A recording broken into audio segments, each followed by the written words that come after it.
Voilà, eza bongo wabino ndeko aimer la cadette. Na elibino susu na émission na biso. Je reçois pour vous aujourd'hui prophète Jérémie Toukala. Na bosa nte kopesa bandeko nyonso tu o basabonaki na aimer la cadette TV. Bah merci de partout esika bozali. Voilà directement nazomona prophète Jérémie, merci pour l'encouragement, merci pour le conseil. Donc nakasane sa bien temps le prophète Jérémie asa premier conseiller principal nanga na makambo nanga ya théâtre, na makambo nanga ba émission. Donc vraiment asa conseil nanga na pesi elodi la maintenance bangote ebele skazali, pourquoi pas et pas ya frère na biso ngoma wana na musala na pesi bangote ebele personne ngoma bangote na yo bandeko nyonso tout vraiment bambote ebele vraiment boza déçu que na sabino ke na kati na émission oyo pour tala ngo vraiment elongo ba papa maman pe bana boza pena ensemble bozo tala les na bêtise te.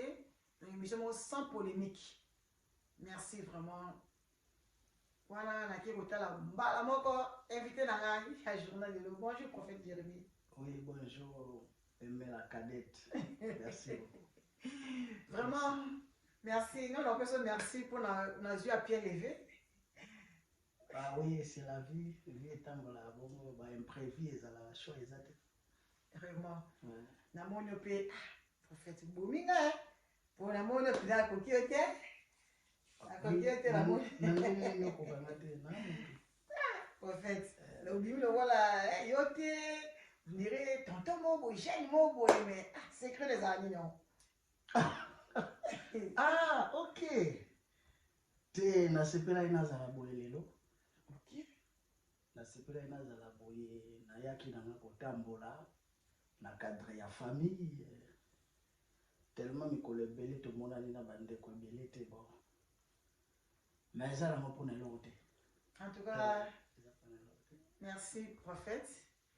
Nasepela mi na simplicité na yo, vraiment parce que ça na ba homme de Dieu mingi. Ndé na sali bon prévu bon ba mo yeba ki to s'attendait ki na moté ana ko boya mais dis-moi accorder la chance wana pour na oleka na aimer la cadette TV. Donc on a première invité na kati ya site on a otiko sala. Ah bon? Oui. Oh gloire à Dieu. Amen. Donc ni pas molé bendeza makasi pona ngako. Vraiment. On a première invité. Ah gloire à Dieu. Ok, prophète Jérémie, ça fait longtemps aux moins on a sous-souté, aux allez en voyage, aux allez wapi? Oui, Nazala quitté. Bon, comme on en a été, c'est encore trop dire. Nazali. Nazaki n'a pas déplacement mon na Belgique, na France, et après bon, Nazona Kinanga. Donc, en bref, Naza. Bah voyage les akara ça dit ma kambanzambe to eza business personnel na imo. Bon, à part non ma manzambe, Naza d'abord un businessman, donc na kendela ma mi balé na kendela ki makambo ya ngamoko privé et en plus même na manzambe. Wow, félicitations parce que tout le monde a pasteur mingi to basa na nzambe disons en général. So aza mosa na nzambe ali ko sala lo mo côté a ça ta business te mais yo dis-moi je ça mes business mais malbari par exemple mabe. Bon, bato balobaka eza mabe seke bana connaissance te. Moto alobaka pasteur akosa business te, d'abord ça c'est faux. Po ye faut ye kola so bien koleka kotanga makomi ya nzambe. Na ozwaka exemple ba homme de Dieu au tozotanga na Bible, na Ancien Testament, n'est-ce pas? Tout le monde a que bazali ba homme d'affaires. Celui tozui roi Salomon a saela ki nzambe mais azaki homme d'affaires. Celui tozui Abraham azaki patriarche, n'est-ce pas? Azaki homme d'affaires, n'est-ce pas? Oui. Donc kosaela nzambe eza so ndenge to ba père bando sala nzambe kalate donc était d'abord un homme de Dieu doit travailler. Okay. Il faut à ça là ce qui m'a coqué ça business au sala business c'est ce qui m'a coqué ça au sala nous soit dans besoin à au sala pour survivre quand même. Donc c'est un peu ça. Merci Nakasi réponse est tellement claire. Bah au qui va passer par référence pour nous ba ka on a Bible maman les athées va passer nous va combat bateau va passer nous la référence donc tout temps la Bible bien mais tu comprendre makambo.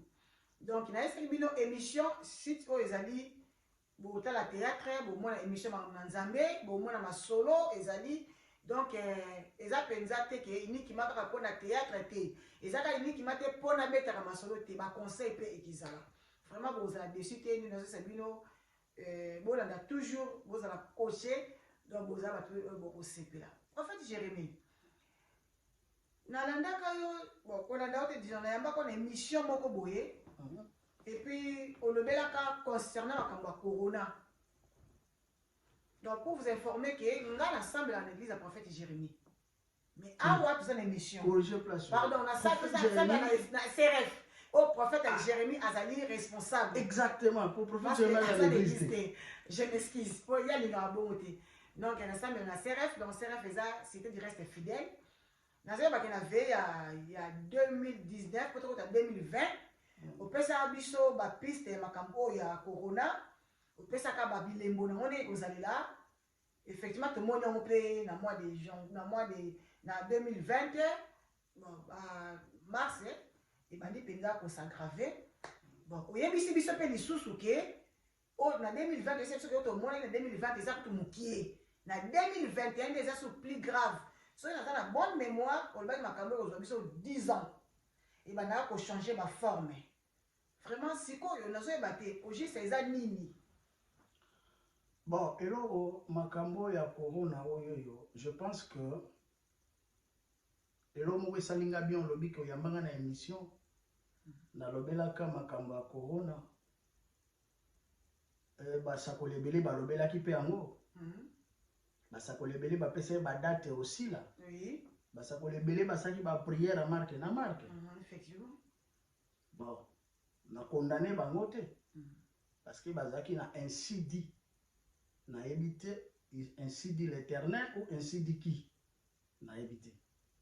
Mais ce que moi je sais pour le problème autour parcourir ya corona d'abord est bandi les lote. Corona est banda depuis kala depuis dans 1960 ils allaient na ko marcher na ba livre. Et après, et comme si koyo komona na ndenge yango eza boye. Eloko asiki eza te. Donc, en bref, corona eza te kende bazo kanisa ngo esi la lobi te. Corona oyo ekosila d'ailleurs nazo profiter ko pesa date corona oyo esila.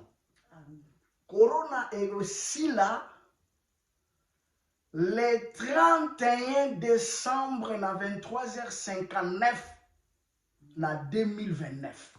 Ouh! Seigneur. Ah bon? Oui. En tout cas. Donc, na répété yango. Le 31 décembre na 23h59 58 secondes na 2029. Mais comment ekokoma tina époque wana? Je pense que na lobela ima makambo avant et banda na lobela kiango 2 ou 3 ans avant que tokozwa fleur moko ekozanga mokile kende boina. Le problème c'est parce que na bima na ba internet c'était pour na loba na bima na télévision c'est pas moi. Ngasa makambo na pendate. Mais je sais à qui que j'écris, n'est-ce pas? Je vous avais dit ça bien que non. Et cause à la boyena. 2020, Sili, tu continues à 2021, ma camo, tu vas vivre, yango na lobela qui yango po ezomonana. Ce n'est pas que nous sommes spécialistes dans les camos. Non. C'est Dieu qui fait tout. Amen. Quand il révèle, il ne se trompe pas dans sa révélation. Amen. Alors, Corona Oyoyo, tant qu'on a 2025, tu as le soute. Mais il là. Tu as le et kozala parce que ko dimine vanangwe ko kita vie et ozonga normal 2025 2026 na fin ya 2027 n'est-ce pas et kozonga na position nini et kozonga na position ya sécheresse pardon sécheresse moko ko frapper monde mobimba n'est-ce pas même likolo epesa sou mvula te. fruit ya mabele ekokoma problème po ebota. Ekokotisa sikoyo nzala makasi na mondi mobimba. Et c'est par là sikoyo ye jar moko ya batu bakobima. Batu na baza ba vampire. Bakobanda kolia ba mosusu. Na 2027 to koma na problème d'ailleurs nazo ko informer yo ke ba église nyoso ba okangango. Ba église tout fwe kangama. Po biso nyonso to servir église mo ba benga na kombo ya frère unique. Frère unique, ce n'est pas Dieu, c'est le diable. Sur le début, il y a déclenchement, il y a un nouvel ordre mondial, ce n'est pas l'enfer.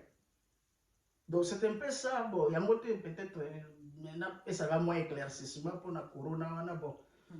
C'est un peu ça les choses de corona quand les gens parlent de ça. Et tant que spirituel, je parle de la part de l'esprit. Voilà. Vraiment, Bandeko, l'air est mauvais. Donc le temps est tellement mauvais, Bandeko Nangaï. Les impatients, si vous avez un éclaircissement, laissez-moi vous dire vrai et que la majorité a prophétie, a prophète Jérémie est ratée. Pour biso to zoba makambo depuis kana ka nango tiko le baki ale kana na télévision tel kana ba chaîne té so ba na ba chaîne ne ba to ba comprendre que makambo ya lobi parce que to zoki ba date qui na les arraches font na bossa le 12 janvier 2020 na 12h couronné aussi là mais tout monde on ça kaka to yoka ki notre zo ba suki na ba bible tomela mais tout monde changement et ça na ngaka té to zeli wana té to ba to ba polémique té voilà prophète Jérémie. Non, tu connais, ah oui, c'est compliqué. Na salini. Oh, non. La professeur fait ça, Blandine Mina, Madame Willy, maman la championne à Katia France, maman de Ebele. Merci pour ma prière et pour ma soutien. Vraiment, merci Ming. Oui, mais qui n'a qui nzembo na yo. Ah bon. Na qui nzembo na yo e ganga. Na émission na tuna pesa ko ngwane o ani ganga. Ah, eganga. Na oki eganga, na oki ba confusion mais na bime. Moi mbona za nini? Finalement. Ozo sala nini ni message to wana o teya kaka yo, mo ki ta business kaka yo, mais finalement oza mutu mo se partager nini. Bon, le problème est simple, il y a que ça la répartition il y a temps. Naïmba déjà depuis le mois nangai donc na bandi ko yemba lelo te na bando yemba avant âge à 10 ans na banda déjà ko yemba donc ko yemba po nangai eza grâce po nzamba pesanga na wuti na lo yembo po na ya ko simba bible na banda oteya nazaki ko sale ko yembela nzambe na chorale na kuna missioni et lelo sikoyo naza oyo naza d'accord comme katinga naza obligé na kata ozoya merci beaucoup ok oya parce que façon ya koyembela na landioti na moni na oki ba samoko boye ya musicien mo boye ayeba nyo ngape na yebi nani na oki yo mingi Matou Samuel frère Matou Samuel que j'ai salué en passant. Donc, n'a évité pourquoi. Aux gens là ba ça na ye, aux gens moi yemeli na ye, aux fanatiques na ye, aux amis. Bon, ce qui est pour le fanatique, il y a frère Matou Samuel, c'est encore trop dur. Oui. Avec beaucoup de respect que je dois à mon frère Matou Samuel, mes salutations partout là, Kokai Kozala. Donc, na Kozana Sonia Olobate que Matou Samuel pour moi c'est un modèle. Okay. D'abord, ça c'est un. Asa modèle d'abord. Et deuxième des choses, Asa idole nana. Ah, wow! Ah, moi, je donc, Matou Samuel pour moi, c'est vraiment Ezanzela. N'est-ce pas? Oui. Parce que je me sens très à l'aise quand je chante Matou. Wow. Et d'ailleurs, par sa permission, pour appeler ça Nayemba Nzemone Soumoko. Papa kita wasala. Papa kita wasala. Wow. telema na nkembo na oyemba ngo pe tala tozaka na système ya ko ndima mutu so akufi te malgré ba flow mais Matou Samuel pour moi c'est un modèle yango oyoka moi accent na ye na kati parce que j'aime cet homme, j'aime sa façon de parler, j'aime sa façon de chanter pour le Seigneur. Tellement na yembaka ye mingi alors accent ne siko tikala ki donc il faut na ça les forces qu'on a ki mango mais ça moi pas voilà yango bozo mona mutu ndenge ni ala ko nimi kitisa parce que ça va te belé au moins tout jouer ba tout le ba na ozana o tenga mo kaka pour nini tout le monde bosolo tala ndeko na biso alobi bosolo ke non donc Matou Samuel poni aza modèle et le mot lié qui prophète na été et le mot lié changer les loko moko te neti ngana lo ba yike ngana na sala théâtre nanga na landa mama bomengo ma bonheur ya nanga on a pesi ba mbote mingi et pas azali vraiment c'est quoi album de comme na niveau ni bon album eza vraiment to kata ina mo musala parce que ngana voyage qui même directeur directeur artistique nanga en Afrique. Okay.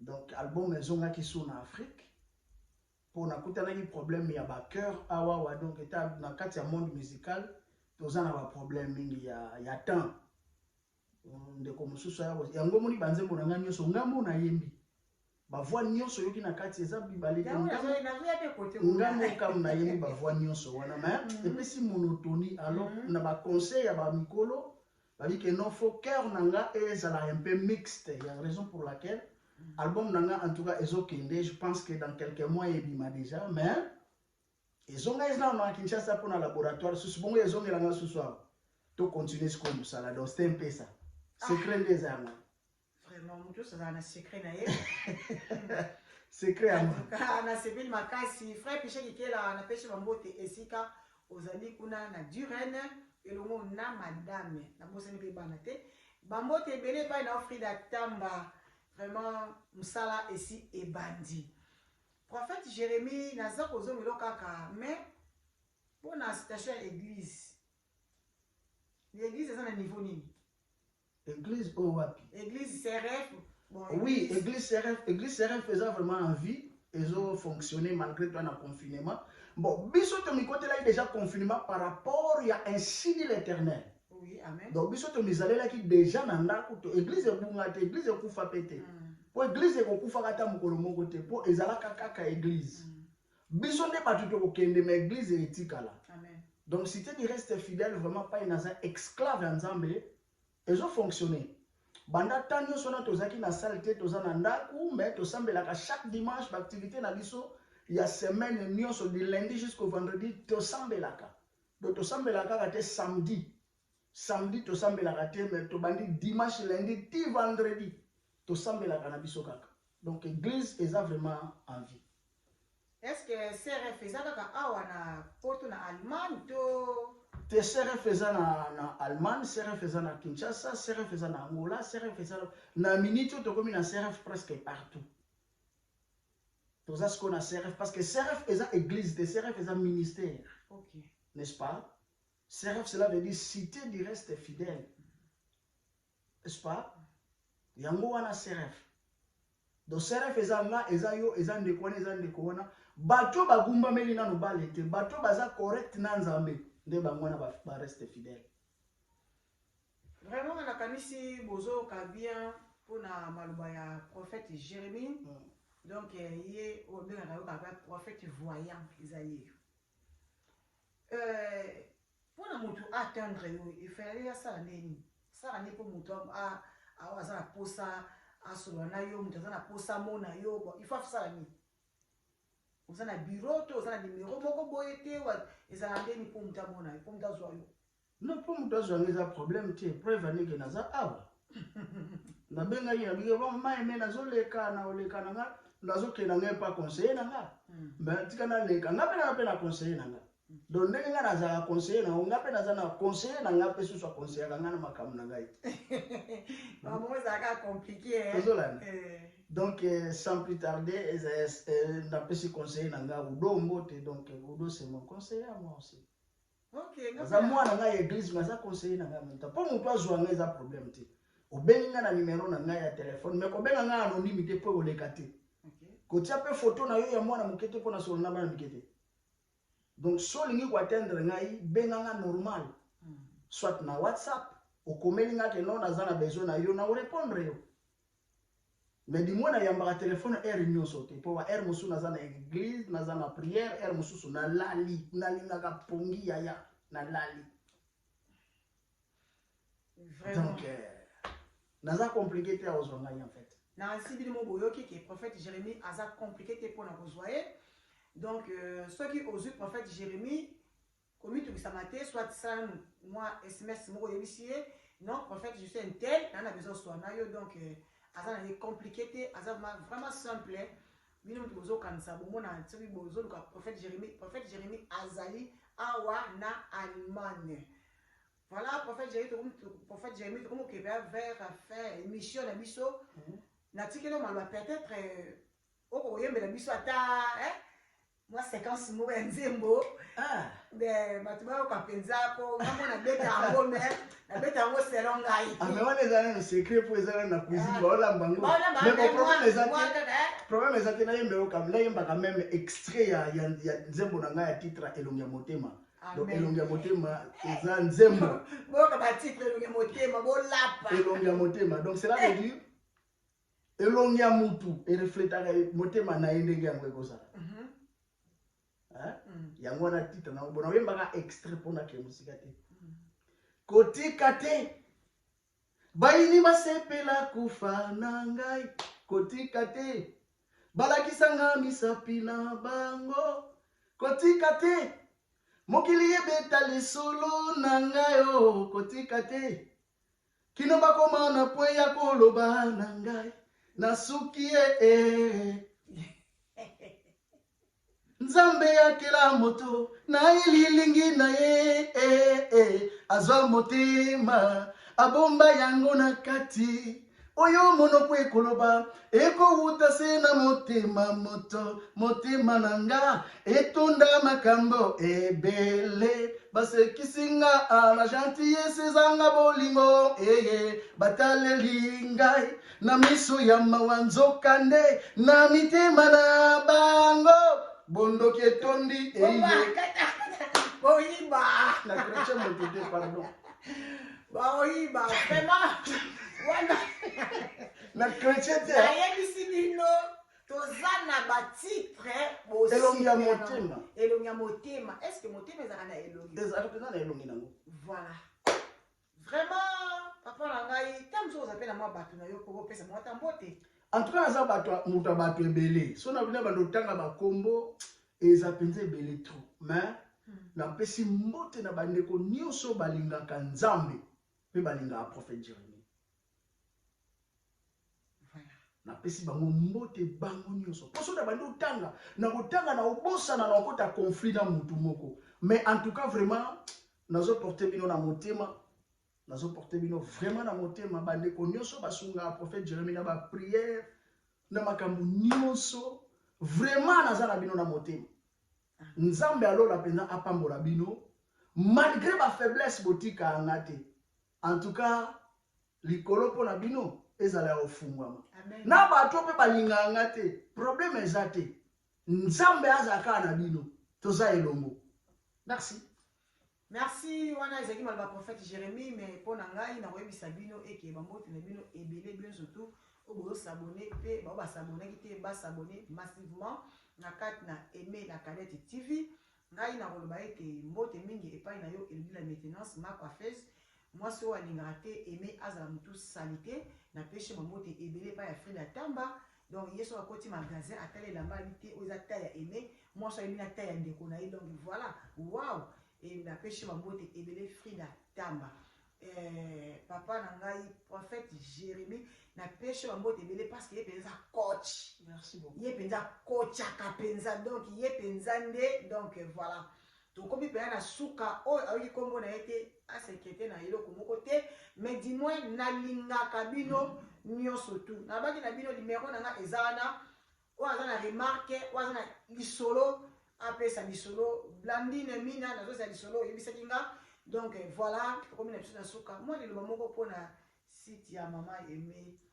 Oui, merci maman Aimé la cadette, osali au mot ya bien, c'est ça la vie. Tomeka kaka pe to sala kaka. N'est-ce pas? Voilà, vraiment nazo ko encourager yo. Mais na kati ya site obanga seulement ka nzambe. Amen. Oza na objectif nini oyo saleli yango. Ngape na oyambo na émission na chaîne na nga na oyamba yo. Kuna siko na oza lokola nga kozala pe na ebite babenga bomba na ba chroniqueur to ba ya mobali chroniqueur chroniqueur na oyamba yo kuna na otuna yo motuna pourquoi objectif nini osaleli yango bon na mituneli yango déjà pour na obenga yo po opesa nga ka réponse. Donc c'est un peu ça.